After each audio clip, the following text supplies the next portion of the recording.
اهلا وسهلا بكم اعزائي مشاهدي العراقيه الفضائيه وبرنامج واحة المبدعين. رمضان كريم عليكم، يعود بالخير والمحبه والسلام. اليوم ضيوفي غير ضيوفي، شيء ما يشبه شيء، دكتور في مجال الطب واستاذ مبدع في مجال الفن. رمضان كريم عليكم، رمضان كريم عليك استاذ جواد المدهش.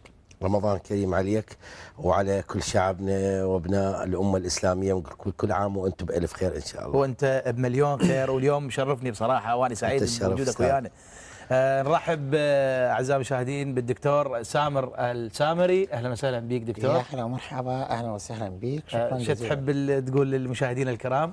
كل عام وهم بالف خير. وكل عام وانت بالف خير، ومشرفنا ومنورنا اليوم بعد غياب طويل عن هذا البلد. شكرا لك، شكرا استاذ. الله يسلمك ان شاء الله. اعرفكم في بعضكم.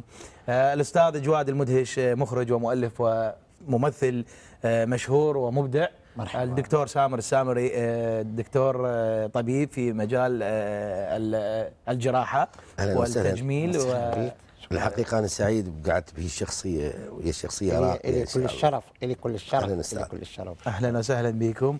أستاذ جواد، وين مختفي هالفترة؟ والله مو مختفين، بس تدري أنت دراما ماكو قليلة شغل. صحيح. يعني بس بقت البرامج، لأن البلد دا يمر بظروف صعبة. إن شاء الله يعني عندنا برامج دا تطلع بشهر رمضان وإن شاء الله بوجودكم إن شاء الله ينحي شلون يتعالج المريض، باعتبار الدكتور قاعد، المريض يصحى وبوجود ناس مبدعين أمثالكم إن شاء الله. دكتورنا العزيز، أرحب بك مرة ثانية وأقول لك شرفتنا. مجال الطب اللي أنت تشتغل به، يعني سألني الأستاذ جواد قلت له طبيب جراح، نقدر نعرف أكثر معلومة عنك؟ يعني هو تخصصي بالجراحة العامة، إضافة إلى علاجي أو تخصص الباطني. أنا أصلا تخصص باطني. أخذت هذا الاختصاص وأبدعت به خلال وجودك بأوروبا؟ أوروبا. الباطنية من العراق. إيبري. والجراحة العامة في أوروبا. يعني نقول هذا وقت الفراغ اللي صار هناك، أو الوحدة اللي صارت هناك، أو الواحد ساعدك؟ عذرا قد يخونك التعبير، يعني ماكو وقت فراغ للطالب العلم، تعرف يكون المامة علمي أكثر ما هو يكون ترفيهي، أو فوقت فراغ ما عندنا. احنا قبل سابقا كانوا أجدادنا يقولون الدكتور إذا تريد تعرفه شوفه مشيب، يعني عذر. يعني هذا دليل على الدراسة والمواظبة. احنا نسأل الأستاذ جواد، احنا مرت لك هاي المعلومة بأنه الدكتور أو الطبيب اللي إذا تعرفه هو مشيب، هاي المعلومة؟ لا بس العفو دكتور، عندنا اطباء هسه موجودين شباب يعني صغار. ما هو استاذ فؤاد كان استاذ جواد يعني سابقا الدراسه مو مثل هسه، عذرا. وانما لا شنو طبعا سبب؟ صحيح. هي سبب وجودي في بغداد هو اجراء العمليات الجراحيه والعوده الى اوروبا. يعني حضرتك انت متغرب هناك؟ نعم انا هم متابع الاعمال العراقيه الدراميه؟ وبصراحه يعني انا ما متابع، بس اطفالي يضحكون عليكم دائما كل ما تطلعون، متونسين بيكم. شنو؟ يعني ولدي يتونسون، يعني يتونسون بيكم دائما. بس دكتور انت دكتور، يعني مو تقول يضحكون عليكم، يعني يضحكون من يشوفوكم ادائكم. يعني محتاجين خان التعبير، يعني يدخلهم السرور عندما يشوفوكم. اكيد استاذ. وانت ليش مش شاهد دكتور؟ بالعكس، غير أنا عراقي لازم تحن لعراقيتك واعمال بلدك، خصوصا ومغترب. يعني سبب وجودي هو الحنيه اللي جابتني. واذا انت هناك جيت على مود رزقك هنا. طيب انا اريد اقول هذا الشيء، انت من جيت بغداد العراق الحبيب، بانه انت تقول انا حنيتي، لا انت تجي تسبق، وانه انا الاعداد قايل لي بانه يجي الدكتور حتى يشخص الامراض، يسوي عمليات او يسفر. وليش يكون من الموضوع دكتور؟ لا دكتور للامانه ليش يكون من موضوع مراجعيك يقول لك احنا الدكتور يشخصنا وشغلات بسيطه ممكن يعالجها بالعراق ضمن الامكانيات الموجوده بالعراق. الدكتور بس باوع على التشخيص قال لا هذا يسفر. الدكتور هذا مستشفى سوزان انا بعيد عنه. اولا الحالات اللي تجي او الحالات اللي في المستشفى ترفع الي تقارير عبر الانترنت، والحالات اللي تخصص في اكو مستشفى سوزان ما اعرف شنو. هاي مدام سوزان زوجتي الله يحفظها ان شاء الله. هاي صاحبه المستشفى هي زوجتي. اجنبيه ولا عراقيه؟ لا هي مصريه، والدتها عراقيه. حلو هذا. يعني انت عايش وتشتغل بشد مرتك يعني دكتور هناك برا؟ يعني شنو شد مرتك؟ ما اعرف. يعني بانه لانه المستشفى مال زوجتك انت لا تشتغل عندها انا مش موظف في المستشفى، مستشفى مدام سوزان غير المستشفى يجوز اللي الدكتور عنده غير مستشفى. زين العفو، هو جاي تساعد العراقيين يسوي عمليات مجانا لو بفلوس. انا جاي استرسل واستاذ نجم يقاطعني. انا لا اخوك بس علي سؤال، نجم. حضرتك من جيت للعراق تقول الحنيه، وانا اللي سمعته انت تسفر على حساب المريض وعلى حسابك. لا اذا انت جاي دكتور تسوي عمليات من اجل الماده، ما جاي من اجل الحنيه، صح؟ احنا خلاص نكون احنا لمة حبايب وواحد المبدعين في مجالك، مبدع وفي مجالك مبدع مع فنان. اريد اسال على الابداع اللي لا اسف انت ما جاوبتك، عذرا دكتور، نرجع لك اكيد نرجع لك. احنا لو نقعد ساعتين ما راح نكتفي. وانت اذا تركت الموضوع في النص وصلت نرجع له بطريقتك فكرتك خاطئه نقلت عني. انا ما مسفر دكتور صحيح، يعني قصده هو لا استاذ جواد انا ما مسفر. استاذ جواد انا ما مسفر. احنا نصور استاذ جواد انا ما مسفر حتى ما خليتونا ما مسفر احد على اجراء عمليات. انا ترفع لي تقارير في المرضى. انت مجرد ان تشوف الهاي تقول لهم سافروا. لا صدقني اقسم لك بشرفي انه انا اي حاله ضمن تخصصي اقول لهم حجزوا لهم بالمستشفى واجيهم بارخص التكاليف، يعني $40,000 $35,000. $40,000 سولف انت بال $40,000 وين؟ دكتور ما هي باوروبا تصير بمئات. ادري دكتور، انت جاي تقول على الحنيه، يعني انا اسف استاذ علي، انت جاي على الحنيه العراقيين وانت عراقي، يعني اكو دكاتره يجون يساعدون العراقيين، يعني يجرون عمليات مجانا. يعني يساعدون. انا هاي ال 35 ما يدخل بجيبي اي شيء منهم. ليش؟ للمستشفى مو مالتك لو مال مرتك. اقصد لك اللي بالعراق اللي اجيها، مو اللي باوروبا. انت اوروبا لا انت مو تقول هنا تسوي عمليات بلاش. دكتور العفو دكتور، انا باوروبا تتحن على اوروبا. لا انت هسه انت جاي للعراق انا احكي لك $35,000 اجور مستشفى، انا مو اجوري. انا وينكم 35 وينكم بغداد 35 معود العمليه ب $500 بالباص نقعد. صحيح ها؟ صحيح بس هم ذول مجانا احنا يعني دكتوره بالصويره عمليات مجانا تصير كل شيء. ايوه انا اعتقد يعني مع احتراماتي لك دكتور مع احتراماتي لك، انتم اللي جيتوا من اوروبا ما اعمم ما اقول يعني بصوره عامه، لا اغلبيتكم تجون يعني تاخذون من قوت المواطن العراقي. اسف للمقاطعه حبيبي، يعني انت هسه حوارنا صار احنا لمة حبايب مكاشفات. اي يعني هسه احنا لقانا كلنا على الطب والجراحه. زين انا فنان جاي يسالني على اعمالي، على يعني انا تسالني سؤال انا اناقشه عليه لان ما يصير لازم. انا بصراحه اسالك سؤال ما راح اناقشك لان مو تخصصي. لا احنا ما قلنا لا انا واحد المبدعين دا اناقشك على موضوعك انت منطقي، مو موضوع منطقي واجتماعي واضح. احنا بصراحه انا مثلا اذا ميت ممكن لا اذا متوفي 6 ساعات وارجع ناخذ فاصل وراجعكم اعزائي المشاهدين.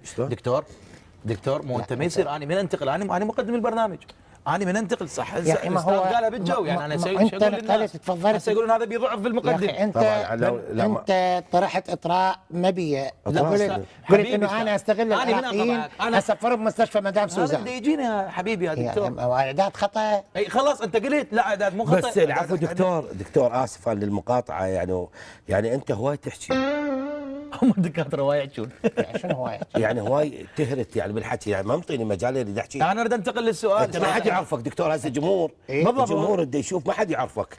احنا ليش جبنا فنان مشهور وياك دكتور حتى يعينك، حتى يعينك. بس المرضى كلهم ماتوا موتتهم، يعني ماتوا وانتهى. غير انا فنان احكي، اعطيني مجال خلي يسالني على اعمالي. انت لا شايف عمل، لا شايف مسلسل، لا بس الجهال. صار فؤاد استاذ جواد للباب المسحه احنا اخوان عادي اسال يعني السؤال هنا والله انا انتقل لك. بس الدكتور احنا وقت عندنا نص ساعه او ساعه هاي هسه طارت 10 دقائق بس.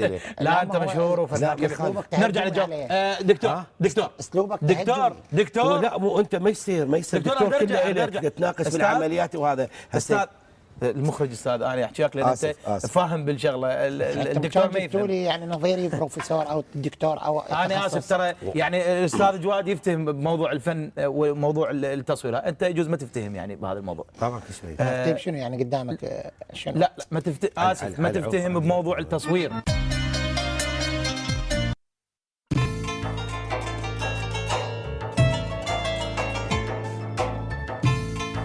هذا البرنامج برعاية دينكا. رجعنا وياكم اعزائي المشاهدين وبرنامج واحد المبدعين، ومع المبدع الاستاذ جواد المدهش. استاذ جواد، اخر اعمالك المسرحيه؟ والله الحقيقه انا كتبت عمل خوات الحجي بالتاليفي اللي يشتغلون على مسرح. انا شاهدت المسرحيه حلوه. على مسرح كهرمانه بطوله قاسم السيد واسماء صفاء. الحمد لله. صارت من مواقف فيها سولفنا. والله مواقف فيها هواي. انا بصراحه شفت المسرحيه كلش حلوه. اي الفنان صالح مونيكا، فعمل كلش حلو. تعرف الفنان صالح مونيكا دكتور؟ اسف، صالح مونيكا الاسمر. لا انا ما عندي وقت اتيها. ما عندك، اذا نبقى مستمرين يا استاذ جواد.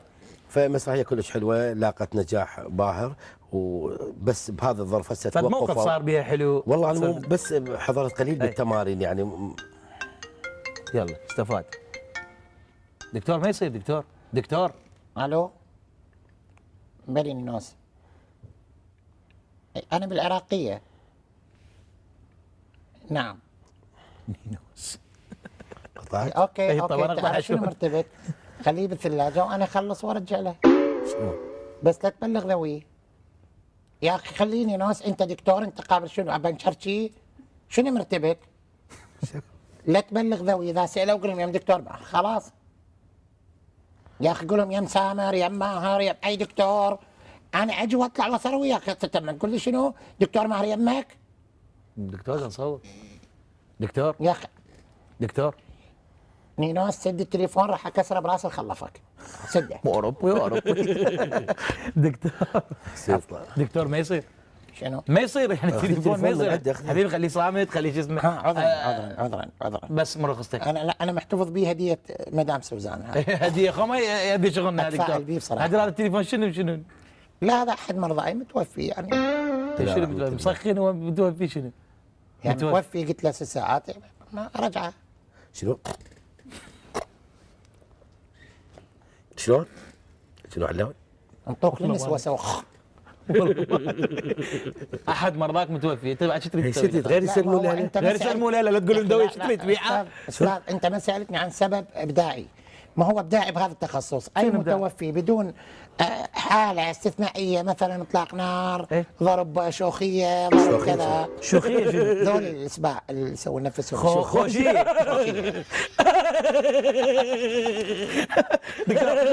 اوكي نرجع للجو ونحكي هذا الموضوع وما بيها شيء. انا اريد اسالك على مجال ابداعك.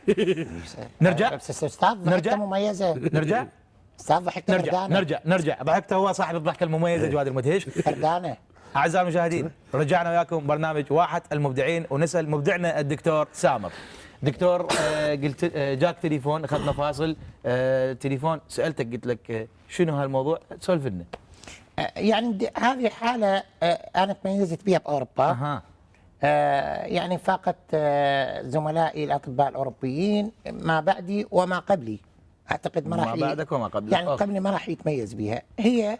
وتوصلت الى كشف حاله اي متوفى طبيعي، وفاه طبيعيه، كانت تكون جلطه دماغيه، قلبيه، سكت، اي شيء يعني طبيعي بدون آلة مسببه. ايش اطلاق النار اذا ما ماضي عليه اقل، يعني اكثر من 6 ساعات ما اقدر، بس اقل من 6 ساعات اعيد للحياه. شو اسوي له العفو دكتور؟ اعيد للحياه يعني. شلون تعيد له؟ اذا قلت لك شو اسوي له صرت دكتور. لا انت اكو ميت ترجعه انت؟ ارجع طبعا. شو تسوي له ترجعه؟ بس فهمني. اودع عليه اجاويد ويرجعوا. شنو شو اسوي له؟ اخي اجاويد يعرف زين، يعرف تحط له من قلبه يضخ دم من جديد. شنو؟ يا اخي اذا قلت صدمه كهربائيه هم تفيده وياه. نصب علينا دكتور. فؤاد هذا جواد ابو جواد، هذا الموضوع مو موضوع يعني اقول لك شلون، موضوع طبي. يا دم ماكو طب. اذا اقنعنا دكتور هسه بصراحه احنا ما نعرف هذا يعني. انت تفاجئت اخي نقل الاستاذ جواد خليني ارجع لك اياه.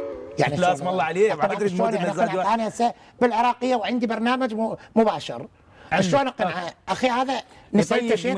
مشاهدنا الكريم يريد يعرف. يا اخي انا شعر شاب حتى تعلمت هاي السالفه. شعرك اصفر دكتور. ما هو صابغه اكسجين وداعتك.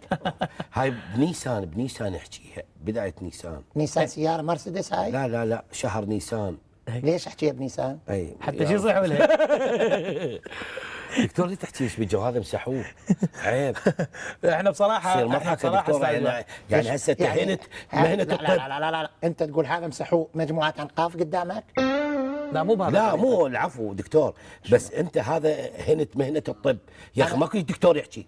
ليش انا ما انت شو لك علاقه يا اخي؟ شنو لك علاقه؟ تخصصي هذا. تخصصك الكلاوات هاي، يلا احكي يا محمد. والله بدي شنو دكتور عندك سنه تقنعنا؟ دكتور لا دكتور، اي دكتور ما يصير، هذا كذب يا اخي. انا محترمك استاذ، ارجوك. انا هم محترمك، وضيفي محترمك، وضيفي محترمك. انت من تصير دكتور؟ انت دكتور مو هذا زين خو ما دكتور يجحد علينا يعذقون تكذب.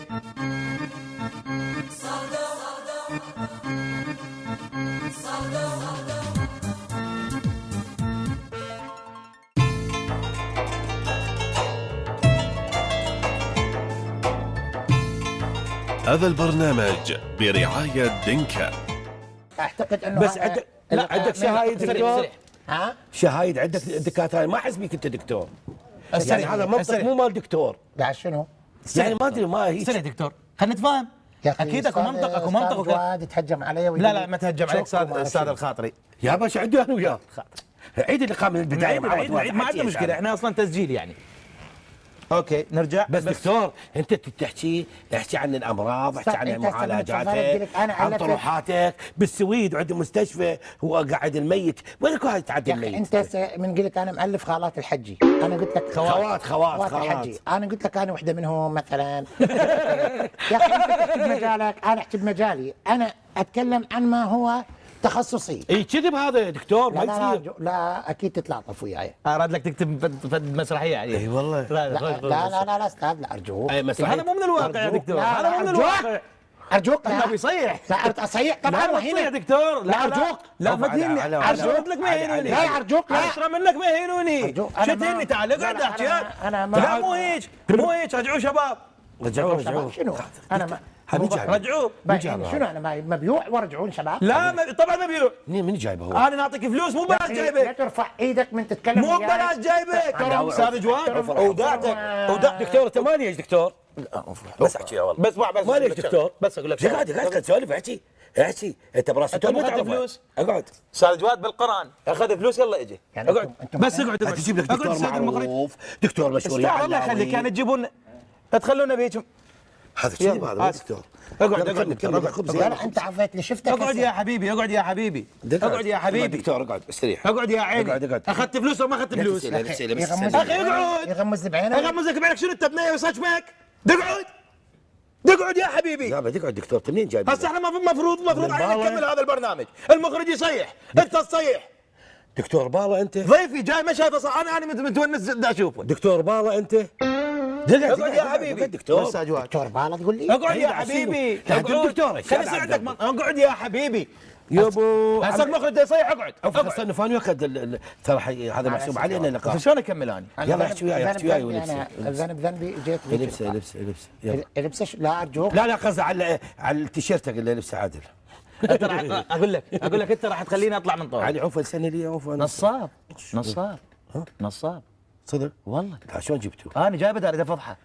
لا احترم نفسك. انا جايبك اريد افضحك. انت لو دكتور ومحترم احترم نفسك. اسمع احترم نفسك. انت لو دكتور ومحترم انا جايب نصب عليك. انا جايب نصب نصبك. دول كلهم جانا من برا على مود يحكون علينا. 4000 دولار عيب عليك. شنو 4000 دولار قليل؟ ومن عنده 40,000 دينار هسه. وين العراقيه وين؟ اقعد. العراقيه جايبك حتى اقعد يعني ما حاتبها. طلع ايده. لا بس احترم نفسك. اقعد استاذ جواد. اقعد خلي اضحك. اكو ناس هالقد وهالقد يعني بال 40,000 دولار مالتك جايين يشتكون عليك. يوم يدق باب العراقيه حتى يشتكون على. اتحداك تجيب واحد. تتحداني؟ اتحداك تجيب واحد. هذول الموت اللي يعدلهم. تعال تفضل. وين تعال تحداني. مو مصور هذا مصور هذا. تعال. هلا حبيبي شلونك صادق حبيبي؟ شلونك استاذ؟ هلا حبيبي شلونك؟ سلم عليه احنا نعرفه. طبعا يعرف العدد. جايب لك منين واحد جايب لك؟ خل نشوف هذا فنان مشهور جايب لك. علي قضيتك شنو؟ شلونك استاذ؟ صريح استاذ صريح. انا حاب على هذا اللي مسوي روحه دكتور. طبعا لا تتجاوز. نصاب. هذا مواطن عراقي لا تحكي عليه. مو جاي من برا. احكي. نصاب. انا جاي اشتكي انا يم اخوتي. زين خلي يسمعوك، خلي يشوفوك المشاهدين. تخاف من الله؟ تخاف من الله؟ شو سوى لك؟ احكي انا اعرف سوى لك. والدي شهد الله طلع من البيت جاي ياكل لفه.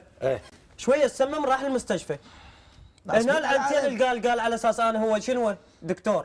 ضرب ابره الله لا يوفقك، ضربه ابره مشله. ضربه ابره ما زين الله لا يوفقك ولا يعطيك زين. يا تعال تعال تعال يا ما تستحي. تعال تعال زين الله لا يوفقك. مد ايدك عليه لا خليك عليه. مد ايدك عليه. سخيف انت سخيف. راح ناخذ لك حقك زين ما قعد. هاي دكتور، هذا دكتور ايش؟ هذا دكتور ايش؟ لا تخليه يضربه. ضربه لك ضربه من ضربني هذا؟ انا ضربتك يضربك ما تستحق يضربك ما تستحق يا جميل هذا الله لا يوفقك يا جماعه. تعال يا معود اجولتني الله لا يعطيك اجولتك الله يطلع لك مالك.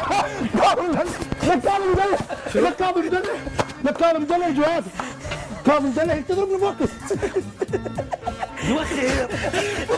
والله ضربه ابو خاص رجال كاظم ما تاخذ من عندك هذه جواد تضربني روح ابوك تضربني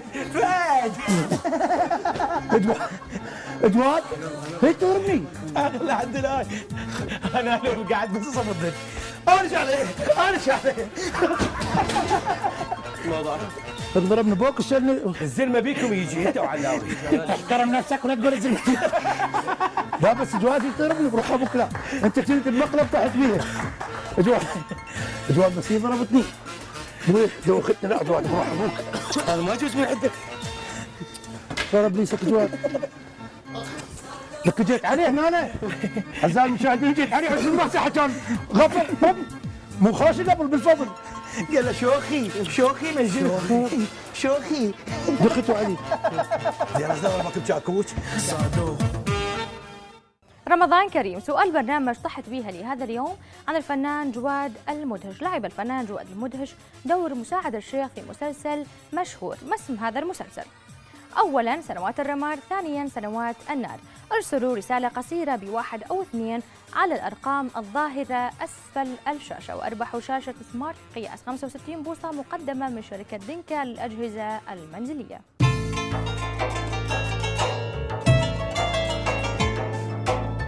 شارك بمسابقات رمضان مع دينكا. طبعا جواد تجنت بمقلب طحت بيها من العراقيه ويا كاظم مدلل ويا سامر السامري. وين لقيت السوالف هاي؟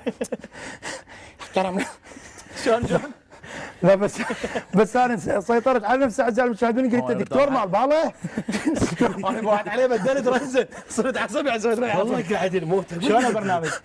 عاش يديكم حلو جواد برنامج يخبل جواد شو تحب تقول لجمهورك في هذا الشهر المبارك؟ اقول لهم كل عام وانتم بخير مو عندي جلاس مالي شوي اقول لهم كل عام وانتم بخير ورمضان كريم عليكم ويا رب نكون خفيف يفضل عليكم واهنيكم على هالبرنامج هذا واهني القناه برنامج الخفيف. اعزائي المشاهدين انتظرونا وحلقه جديده من برنامج طحت بيها من العراقيه الفضائيه. شكرا جزيلا.